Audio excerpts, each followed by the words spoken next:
Yo, call me Sonic, rumbled away, I pulled up in and fumbled. Hey everybody, what's up? Welcome back to the Games Cage today, and only today, we are here to talk about Sonic. Now that sort of the dust has settled with, the summer announcements period, what is next? There's some talk about Sonic in Fortnite, there's talk about Sonic sales figures, there's a lot of stuff to go over and about. So sit down, relax, subscribe to your boys, support the content, and let's get right into this. But first, I did also want to give a shout out to everybody that wished me a happy birthday. Thank you so much. I am now 30 years old as Sonic celebrates his 35th, and hopefully I can keep trucking along and following the happy birthdays with Sonic and cover the series for a million years, because I would really like to do that. And speaking of things I like to do, talk about the news. So first thing I really want to talk about today was just Sonic in general. Now that the sort of summer period has chilled out, right? Going into the June period where we got our Summer Games Fest and the Direct and then all the millions of conferences we had in June, there was obviously a lot of talk even from me and everybody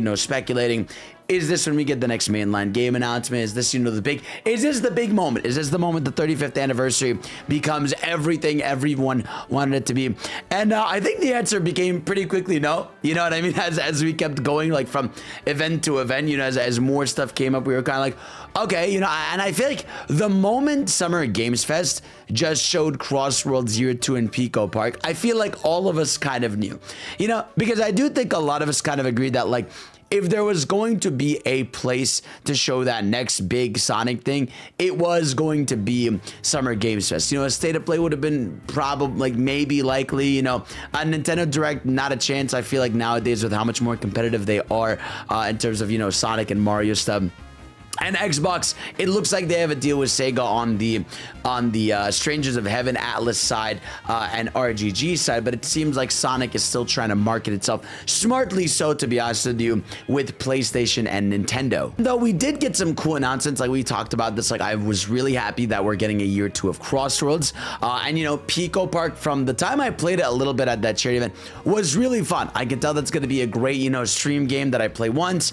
It'll be fun to watch, but then, it'll kind of never be talked about again. But I'm glad that they're branching on working with indie teams. We also had, obviously, last week, which we'll talk about a little bit more in depth actually a little later because of the Sonic animation, there was a announcement of a Sonic series. So there is stuff going on, right? And in fact, I would say this anniversary so far has been sort of treated as a piecemeal thing. You know what I mean? Like, I feel like they've been giving out announcements slowly throughout the year instead of doing sort of one big show. You know what I mean? Like, they announced they had KX Case Files early in the year.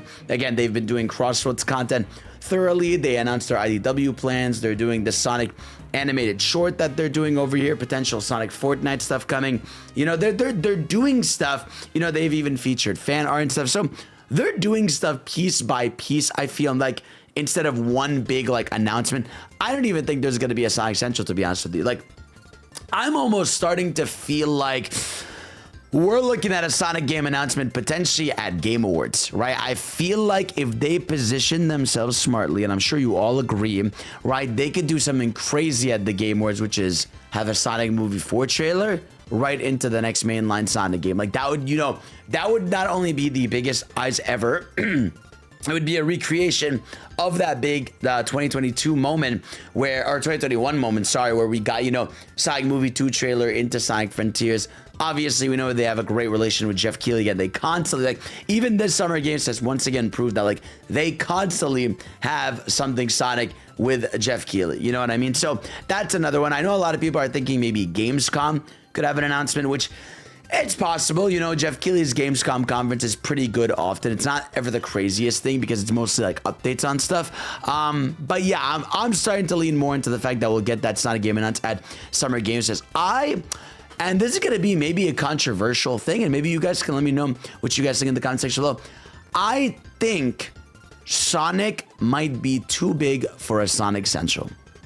I know it sounds kind of crazy, but hear me out. I feel like Sonic Centrals are designed for the fans. You know what I mean? I feel like, the most hardcore of Sonic fans are watching a Sonic Central. Now, that's still a lot of people, right? A Sonic Central can end up with, a million or 2 or 3 views, even max.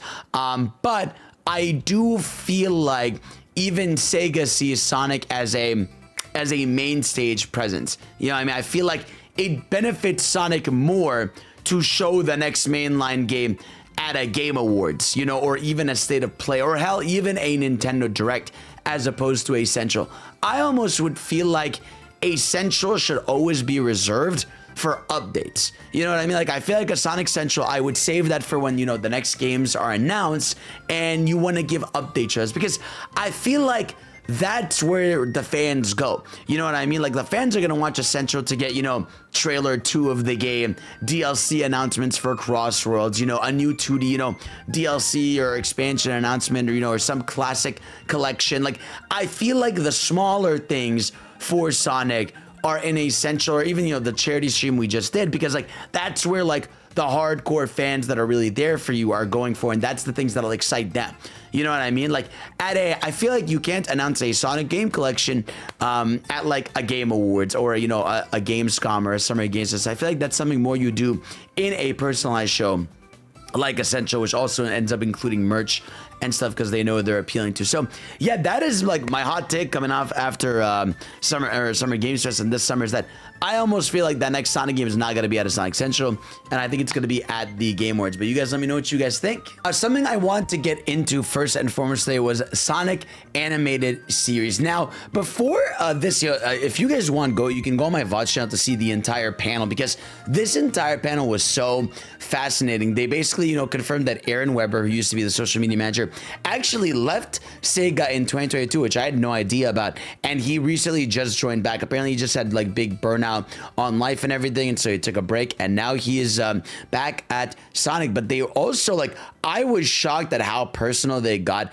in this panel. For those of you that didn't watch it, essentially they announced that you know, they literally were extremely open about how in the 2010s, yeah, Sonic was in a rough spot. They talked about how Sonic Mania's animated opening was made in just a couple of months. You know, they weren't even given that much time to make something crazy. They had Tyson S, you know, they called them. They were like, hey, can you make something look like the Sonic CD opening, right? And he was like, absolutely, right? And so they were just so candid and extremely open about how, you know, Sonic could have literally been iced, essentially. You know what I mean? Like, they were really, like, they were dealing with an extremely low budget. The Sonic Mania pre-order trailer, you know, that one that looks like, you know, it's hand-drawn, that we all really adore? Yeah, that was made in 2 weeks. You know what I mean? Like, they were really living off a budget and a team. It was Tyson and a few people that would work on these, you know, because Sega didn't really give them the budget. They were focusing on the game first and foremost. And so, yeah, it was just fascinating to see how, like, open they were on this panel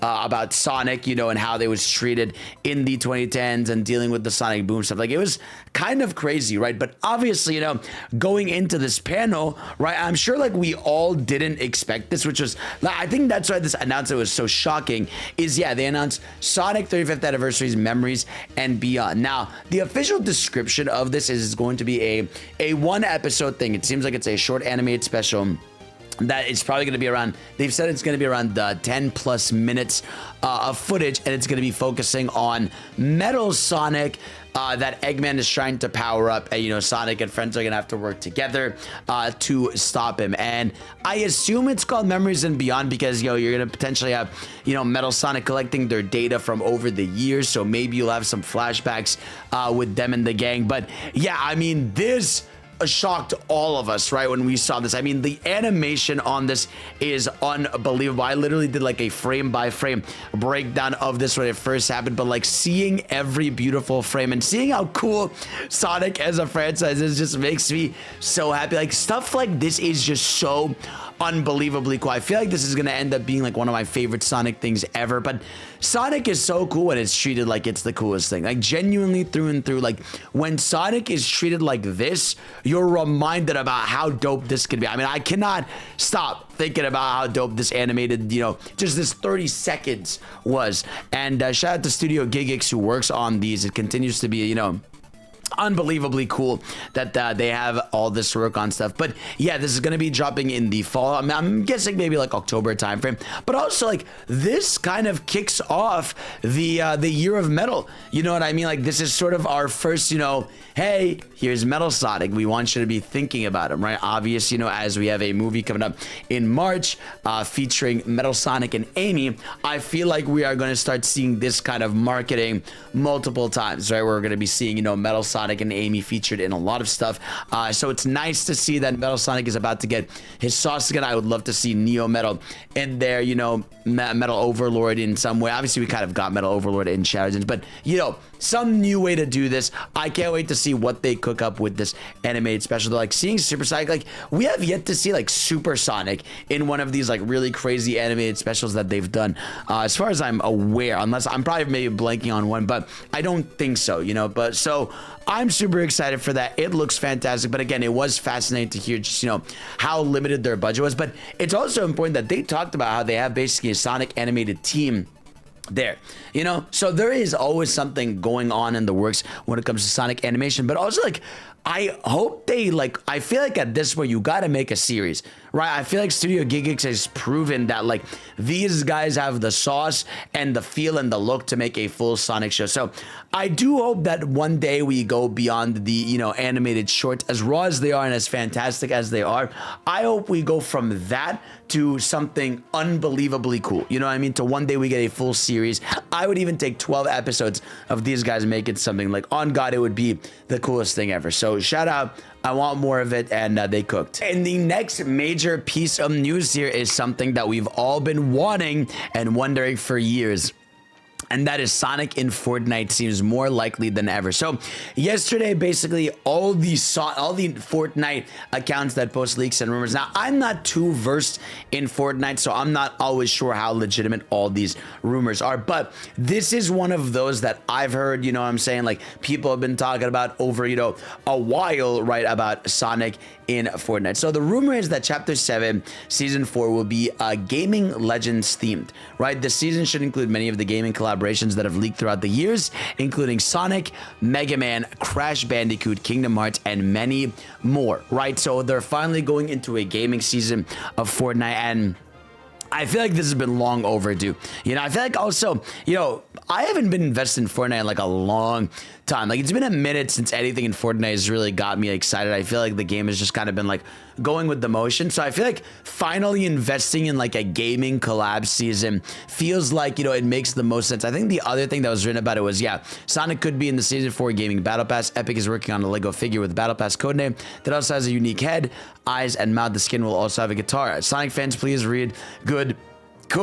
Do not take this as 1,000% confirmation, but it's kind of confirmed. So, and again, this is on top of genuinely like so many previous rumors about Sonic in the game. In fact, you know, Epic Games had a panel where they straight up showed like a picture of Sonic, Crossworlds, and a few others in there. Like, I think it's happening. If they're doing a gaming season after all these leaks and rumors, I think it's happening. But I dude, this season is like, this is built for me, man. I get Sonic, Mega Man, Crash Bandicoot. I cannot believe Fortnite will be the way I can live out my fantasy of having Sonic and Goku in the same thing ever. Like, I cannot believe that that's what unified them, and I'll finally get that dream. And, you know, obviously in the comments, let me know how you would like them to be designed, but I feel like they're just going to stretch the legs, right? They're just going to do what they did with Pomni and Jax for latest DLC. I think they're just going to, you know, make the legs long. I feel like that's the only thing you can do, man. Like, it's like, I will take that over Sonic and Namek every day. It might look a little weird, but I feel like they can style it enough where, like, it will still look really good despite the long legs. I mean, like, look at Sonic Boom. Sonic, he's pretty tall, so I feel like they could do something like that. And I wonder who the rest of the cast they're gonna go with. Is it gonna be Team Heroes? Like, are we gonna get Sonic, Knuckles, Tails, Amy? Or is it gonna be Sonic, Shadow, Eggman? Or, you know, is it gonna be Sonic Blaze and maybe it's surprises? But I feel like Sonic is one of those franchises they could do like a, you know, second pack of or a third pack of eventually. But I'm just glad that like the gaming gates have opened a lot more for Fortnite, and I'm glad we could finally have this happen. You know, I mean, this is something that people have been asking for years, and I definitely am gonna make like some videos, try to get, you know, a victory royale with Team Sonic. That sounds incredibly funny, and Sonic will finally have a gun, Shadow will finally have his gun again, and all is great with the world, man. Now, does Sonic suck though? No, but yeah, this is something I wanted to talk about because this started making the rounds yesterday on social media, and that was one of the Sega I think it's one of the Sega presidents or someone that has a pretty big role at Sega. Once again, talked about Sonic Racing Crossroads, failing to reach its goal, right? So I figured we'd read this and we'd talk about my thoughts on this. So, as a part of a wide-ranging Famitsu interview with Sega, President Shuji Itsumi touched upon a number of different topics, including Sonic the Hedgehog. Sonic kind of exists as a symbol for Sega. If Sonic is doing well, then I think the whole company will do well too. Actually, certain developments were only made possible because the Sonic movie did so well. We hope to be able to use this and connect the success of our other IPs, which is very true. The Sonic movies are making Sega so much money. If combined, the 3 Sonic movies have now made a total of $1 billion at the box office, which is kind of unbelievable. And obviously, we're about to get movie 4, which is going to be huge. So later in the interview, Famitsu brought up Sega's previous fiscal year and how the company struggled a bit. That led to Itsumi sharing some different thoughts, including Sega failed to reach its goal regarding global development expansion of Sonic-related titles, and we hope that the latest Sonic games would sell more. So let's read this. So I think last year was pretty tough. As we already talked about, there was difficulty with Rovio, and we have aimed for global development expansion of Sonic-related titles, but didn't reach our goal. This new Sonic game was well made. They're talking about Crossroads, and honestly, I wanted it to sell more. Taking those results into account, we are now proceeding with measures to add more selling power to each title. So this is, this has been a recurring thing about Sonic Racing Crossroads. I think this is like straight up the 3rd time that we've had to hear this mention of Sonic Racing Crossroads, failed internal expectations, right? And, this causes a lot of discussion. I've seen so many, quote retweets on this post being like, it's because of Mario Kart. It's because it was $80, right? I've seen people be like, oh, we want Sonic Adventure 3, and some people even spreading misinformation thinking that they're saying Sonic as a franchise isn't selling well, instead of just understanding that it's about Crossroads. So, one, yes, it's important to note that this was about Sonic Racing Crossroads. In fact, this headline, a little bit, misleading, but I said, to be fair, they said no. Sonic failing wanted new game to somewhere that they're being pretty on the nose with what the original article said. But yeah, we've heard this time and time again that, the CEO thinks that Sonic Racing Crossroads failed to meet expectations. I'll tell you what I think is the issue, right? I think Sonic Racing Crossroads sold well. We know initially that it sold 1.5 million copies, and we do know that it's continued to sell over time. You would assume realistically this game is hovering in the 2 million, sales figures, right? But I think they were expecting, after Sonic Movie 3 and Shadow Gens, I think they were sort of expecting that level of success towards a spin-off game, when that's not really fair, or that's not really the case at all, right? You look at Sonic Frontiers, right? Their biggest success, about 4.5 to 5 million copies. We don't know, the full, I think it's about to reach 5 million copies. Shadow Gens, Sonic X Shadow Gens ended up selling 3 million copies, which is great for a remaster. And I think like Sonic Superstore sold like 2.5 to 3 million as well. Like, those are games that, they have no problem with, well, to be fair, they actually had a problem with Superstars. But they were fine with, Sonic X Shadow Gens. So I think what is happening is they think that the movies are automatically supposed to make the games sell infinitely more, which to an extent is true. I understand if I was a company, my movie's doing fantastic, I'm expecting all the games to suddenly do better, which I think is the case, right?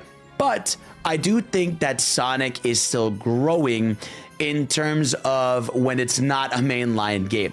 You know what I mean? Like that's something I think they need to understand. And I do think the development team understands this, right?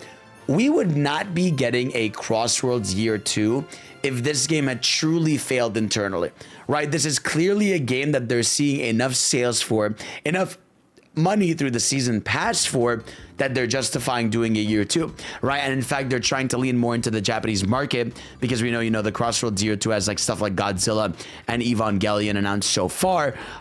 So yeah, I think that's something to be noted for, right? I don't think this game failed or is a flop or there's anything to worry about. I think this game sold decently well, but I think the president, rightfully so, I feel, expected it to sell mainline level numbers of Sonic. I think they now want Sonic to enter their next echelon, which, to be fair, I think is fair. You know what I mean? Like, Sonic is a massive IP, and like like a game like Crash Insane Trilogy or like Crash 4 selling like 8 to 10 million copies, right? Compared to Sonic still selling, 4 to 5. Like, is kind of crazy, you know what I mean? Because Sonic is huge, right? People do love Sonic, you know, but Sonic is still recovering from, you know, pains of 2010s.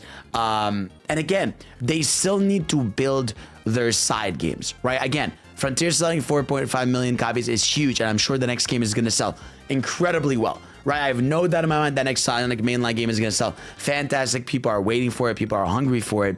But a game like Crossworlds is still, you know, people don't have that mindset yet about a Sonic racing game being this massive thing. This game is fantastic. I love Crossroads. We all do, right? But casuals, you know, they probably go to the store and see Mario Kart World and they're picking up Mario Kart World.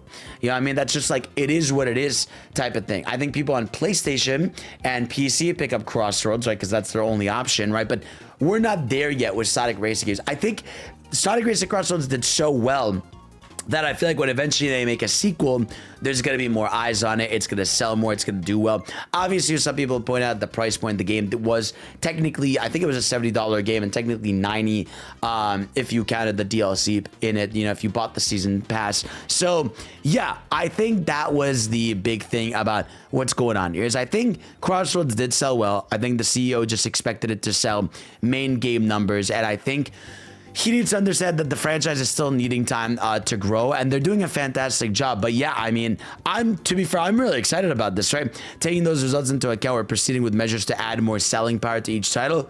Good.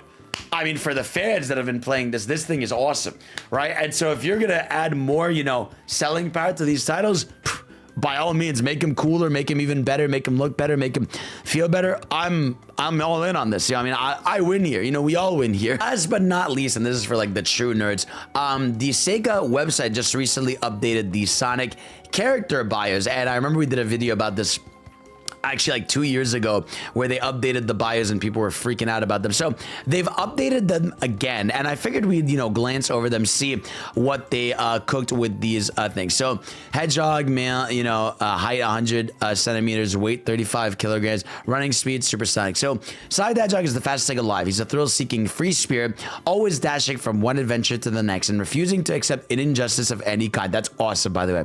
He follows his own rules, runs where his heart takes him, and fights to ensure that everyone can enjoy those same freedoms. While impatient at times, Sonic never leaves anyone hanging, and he never breaks a promise or betrays the trust put in him. Laid back and cool, he's quick with a joke and even in the face of danger, but when things get serious, Sonic transforms into a shockingly sharp and fearsome force of nature to protect his friends. That's a great bio to me. You know, like that, to me, I'm like, that's great. That's awesome. Like, that's Sonic. I love that. That's a great bio. Let's see Amy, right? Her weight, it's a secret. Very cute. Likes ice cream, dislikes boredom. Card divination, dowsing, Pico hammer. So Amy is a sweet, spunky, and fiercely optimistic hedgehog who charges into the life wearing her heart on her sleeve. Inspired by Sonic, she handles trouble with decisiveness and determination. Flattening foes with her trusty Pico hammer, she leads with courage, stands up for her friends, and rises together after every battle. Her resilience uplifts in these even the most dire of circumstances. With both high standards and deep compassion, Amy confidently strides towards a better future, and one that she can share with most dear to her. So I think that's really great. You know, I know some people, when it comes to Amy, are very specific. They want her to be a little bit more, you know, hot-headed and very lovey-dovey. But I know I'm cool with this, you know, spunky, fiercely optimistic hedgehog. I'm cool with Amy's bio. So let's see. Tails likes machines, mint candy, dislikes lightning. Yeah, that's actually very true. Tails is a kind-hearted young fox to two tails. By spinning them like propellers, he can fly in the sky. Tails is a brilliant inventor, mechanic, and pilot. He used to be bullied about his tails until a chance encounter with Sonic changed his life forever. One look at the hedgehog blazing speed filled Tails with inspiration, and the fox took off after Sonic without a second thought. Since then, Sonic and Tails have shared countless adventures together, leveling up Tails' courage and confidence. Though Sonic still sees him as a lovable sidekick, Tails is growing into a hero with his own right. His smart and skills make him an excellent teammate who will always be there to lift his friends up. That's pretty good. I think that's a solid bio for Tails. We got Knuckles. They need to update all these renders, man. God, please, it's time, man. It's time, bro. I like how he likes fruit, especially grape. Dislikes strong sunlight. I actually didn't know that he dislikes strong sunlight, considering he sits there at, you know, he sits at Sky Sanctuary a bunch, but I guess Sky Sanctuary is above the sky where it's not too sunny. Knuckles is the steadfast guardian of the Master Emerald, living in solitude atop the floating continent known as Angel Island, as a descendant of the Echidna tribe and the only one remaining with any degree of control of the massive gemstone's immense power. This fate falls to him alone. A student of martial arts, Knuckles' fists are strong enough to shatter boulders with a single punch. He can even glide through the air and climb sheer walls. Those skills are used to their fullest in those special times. He's able to venture out as a world-class treasure hunter. If Sonic embodies the free-willing wind, then his friendly rival Knuckles is the immovable mountain. He's sincere, straightforward, and sometimes a little gullible. Dr. Eggman has taken advantage of these qualities in the past, yet no matter his prior mistakes, the honor-bound Knuckles always works to set things right. That's great. I have no issue with that. I think that one's awesome. Here comes Shadow, right? Likes nothing, dislikes all of humanity, which, you know, I think that one's a little wishy-washy. I feel like with how Shadow has changed, right? I feel like maybe that's like a little extreme, right? But, you know, maybe you guys could tell me, yeah, he does like coffee. We do factually know he likes coffee. So Shadow bears an uncanny resemblance to Sonic in both appearance and ability, marking the two Hedgehogs as eternal rivals. By harnessing the power of the Chaos Emerald, Shadow can bend space and time through his signature technique, Chaos Control. Created to be the ultimate life form by Professor Gerald, the brilliant grandfather of Dr. Eggman, Shadow is driven by neither good nor evil. Rather, he stands with whatever he perceives as the greatest evil based on his own agenda, which occasionally pits him against Sonic and friends. Disciplined and relentless, Shadow's price demands perfection from himself and those around him. However distant and reserved by he may be, his resolve runs deep, and when the world stands on the brink, he will do whatever it takes to protect it. See, that's a great bio. You know, I feel like, you know, the likes and dislikes here are kind of up, but the bio itself is they've been cooking. Honestly, there's Rouge, bro. You know, height, weight seeker, which is very cute, likes jewels. Rouge the Bat is an elite spy with a penchant for rare jewels, specializing in high-stakes missions for the likes of presidents and military commanders. She is alluring, self-assured, and always a step ahead of her opposition. At first, she might seem a bit shallow, but this is not an accident. It's a coldly calculated ploy designed to give her every possible advantage, which I think that's kind of cool, actually. Though not completely unscrupulous, her moral compass is firmly pointed towards making sure that she comes out on top. She is a formidable ally, but Rouge reserves her greatest efforts for acquiring what she values most: exotic gemstones. Good for Rouge, man. Always a baddie through and through. There's Big Vector over there, likes money, performing live music, and bubblegum. Dislikes the office landlord, which is very true.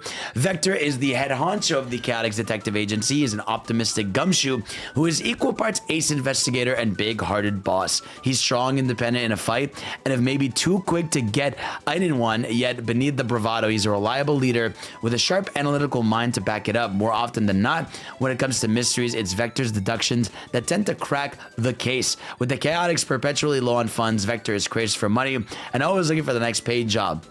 He draws the line at anything illegal or dishonest, no exceptions. That said, Vector often winds up saddled with pro bono work due to his soft spot for underdogs and sob stories.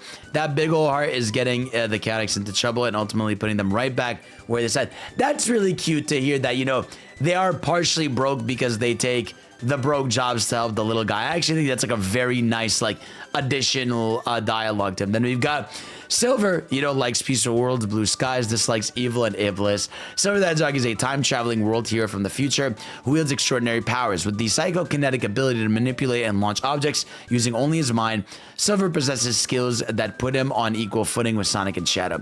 His unyielding optimism and strong sense of justice means he'll never give up hope, even against impossible odds. Earnest to a fault, the kind of a pure-hearted Silver is willing to put his life on the line for the sake of the world and happiness to the people in it. Year of Silver, please come to me. I need you so badly. Please, please, please, please, please, right? We got Blaze, of course, height. Weight, I'm not telling you that, which is cute. Dislikes heights. Blaze the cat is a visitor from another dimension.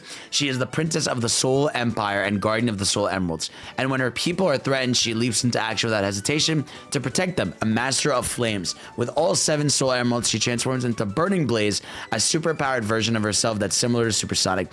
While Blaze may seem calm and composed on the surface, her fiery emotions are occasionally visible through the cracks. Most of the time, though, her dedication to duty causes an air to reserve that makes her come across as shy. However, since meeting Sonic and others, she's learned that she doesn't have to do everything on her own, and that problems can be often solved through the power of teamwork, which I think that's a pretty cute and respectable one for Blaze. I like that. We got Eggman over here. Likes machines and fried chicken. I do like that he has no dislikes, apparently, I guess. Dr. Eggman is an evil genius perpetually pursuing his plans of world domination. Although his real name is Dr. Ivor Robotnik, Sonic started calling him Eggman as a joke. However, he took the name in stride and claimed it as his own. Has been calling himself Dr. Eggman ever since. Flaunting an IQ of over 300, it's undeniable that he's an exceptional scientist with an obvious passion for robotics. But his mind is misguided, as Eggman has no concerns about causing harm to others, and all his nefarious plot revolves around establishing an empire that remakes society in his own egotistical image. He takes great pride in his work, which is why he is also quick to throw a tantrum when things don't go his way. Even after being thwarted by Sonic again and again, he never gives up. He's nothing if persistent. Despite it all, somewhere deep inside his twisted heart, he has a begrudging fondness for that blue pesky hedgehog, which, that's true. I think that's fire. They should have put likes his daughter Sage. I think that would have been cute. We got an Omega bio. Dislikes Dr. Eggman. E10303 Omega is the final and most powerful of Eggman's E-series robots. A walking and talking arsenal, Omega utilizes a wide array of weapons to destroy his foes and overwhelming firepower. Shortly after being assembled, he was sealed away in a vault by Eggman, leading the robot to deeply resent his maker for the cruel imprisonment. Eventually freed from capacity by Shadow and Rouge, Omega's new mission becomes clear. First, prove superiority by eliminating all of Eggman's lesser creations, and then mete out punishment for the man himself. I still think that's like a very cool like bio for him. Now, I feel like the only ones I kind of really care to go over more here is why do they have the Werehog as like a character? That's like interesting, right? Side the Werehog was a temporary transformation that Sonic endured as a result of one of Dr. Eggman's dastardly traps. At sunset every night, Sonic would change to this brutish form. He sprouted fangs and razor-sharp claws, and thick fur covered his body entirely. As the Werehog, Sonic loses his speed in exchange for immense strength that made him truly formidable in close combat, and extendable arms that come handy for climbing and acrobatics. He may have looked wild, but even in his cursed incarnation, it was always the same old Sonic inside, which I think it's pretty cute. So, yeah, some nice updated bios for the main characters. I don't really have to read some of the, the extra characters here, especially not Charmy. But, yeah, I love this, and I'm glad they continue to do this. But, guys, I think that's everything on the Sonic front today. Thank you all so much for watching. Let me know, what you're excited for, what you'd like to see more of. I know there's, like, some Sonic fan games going on, and the Sonic Fan Showcase is still happening. It's going to need about, like, I want to say 10 days, we're getting through the process, which is very good. So, yeah, I love you guys. Thank y'all for watching. And, of course, I'll see you all next time. Peace out.